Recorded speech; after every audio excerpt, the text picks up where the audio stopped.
Trying to exert more control over your life doesn't mean more freedom. It actually means less.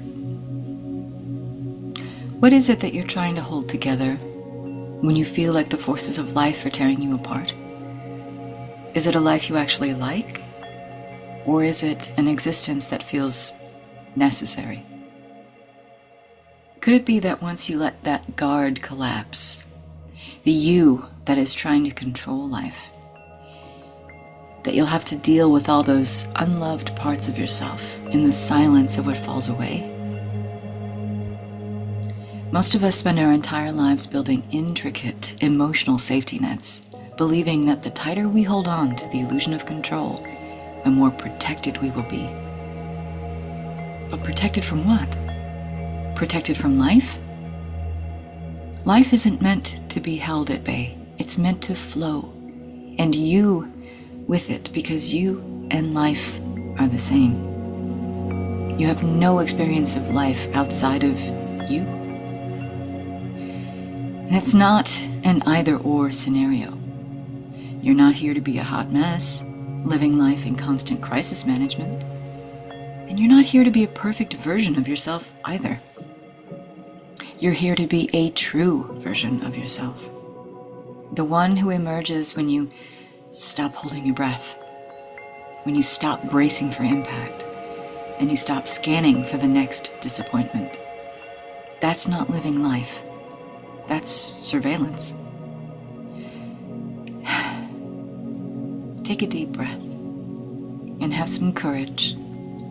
I'm saying this as much for my own benefit as I am for yours.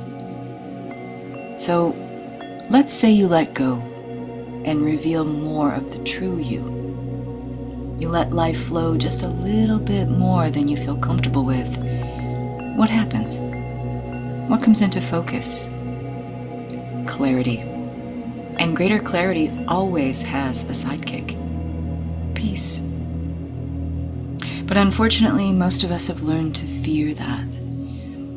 Peace is the enemy for a lot of us who believe that the juggling act of keeping it all together and being endlessly productive equates with our self-worth. After all, who are we if we're not managing and coping with all the things? The problem, and we didn't mean it to turn out this way, is that over time, our coping mechanisms became our personality. And that personality says, don't relax, don't let your guard down. Peace is not to be trusted. Something's off. And to that personality, the idea of letting go feels like a threat, not a promise of relief.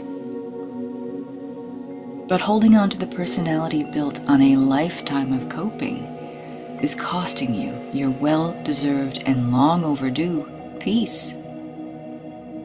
This is the same version of you, always searching for peace while unconsciously sabotaging it. This kind of fear, it has a way of convincing you that without holding on tightly, life as you know it will fall apart. But what if it's not falling apart?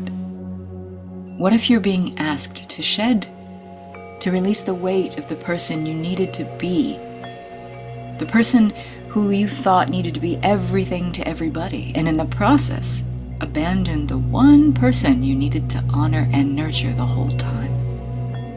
Yourself. Here's where a lot of people get hung up. Letting go, surrendering, is not some kind of grand gesture that's meant to scramble your entire nervous system and feel like yet another of life's crises you need to manage. It's a subtle release. It happens over time. It's not a dramatic one-time performance.